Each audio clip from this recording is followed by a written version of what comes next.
మృగశిర 3-4 పాదాలు, ఆర్ద్ర 4 పాదాలు, పునర్వసు 3 పాదాలు కలిపితే మిథున రాశి. ఆదాయం 8, వ్యయం 11, రాజ్యపూజ్యం 1, అవమానం 7.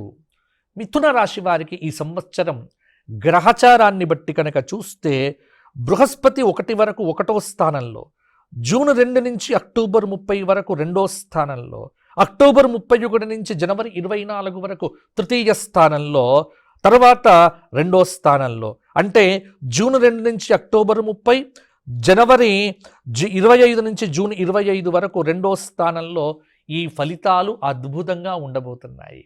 కాబట్టి మిథున రాశి వారికి ఆరంభం సాధారణంగానే ఉన్నప్పటికీ కూడా జూన్ నుంచి అద్భుతమైన ఫలితాలు సాధించగలుగుతారు.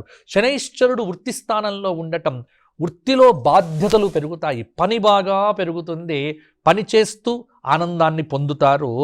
వృత్తిలో ఆటంకాలు అప్పుడప్పుడు ఎదురవుతాయి, ప్రతికూలతలు మీ వెంటే ఉంటాయి. వాటిని జయించడం మాత్రమే మీరు తెలుసుకొని ముందుకు వెళ్తే బాగుంటుంది. రాహువు 9వ స్థానంలో, 8వ స్థానంలో సంచారం.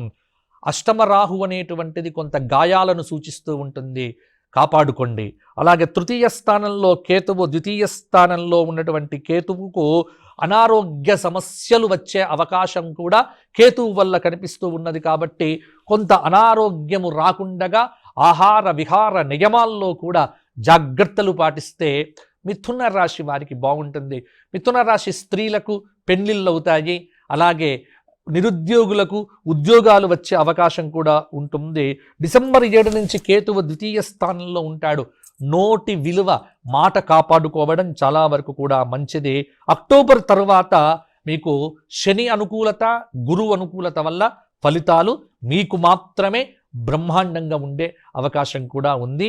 మరి మిథున రాశి వారు ఈ సంవత్సరం అంతా కూడా చక్కగా అర్ధనారీశ్వర స్తోత్ర పారాయణంతో పాటుగా గురువారం నాడు దత్తాత్రేయ క్షేత్ర దర్శనం చేసుకోవడం, తరచూ ప్రదోషకాలంలో శివుడికి శివసహస్రనామ బిల్వ అర్చన, రుద్రాభిషేకం చేయించుకోవడం, శివస్తోత్ర పారాయణములు, శ్రీశైల జ్యోతిర్లింగ దర్శనం, మిథున రాశికి అన్ని కష్టాలు తీరిపోతాయి.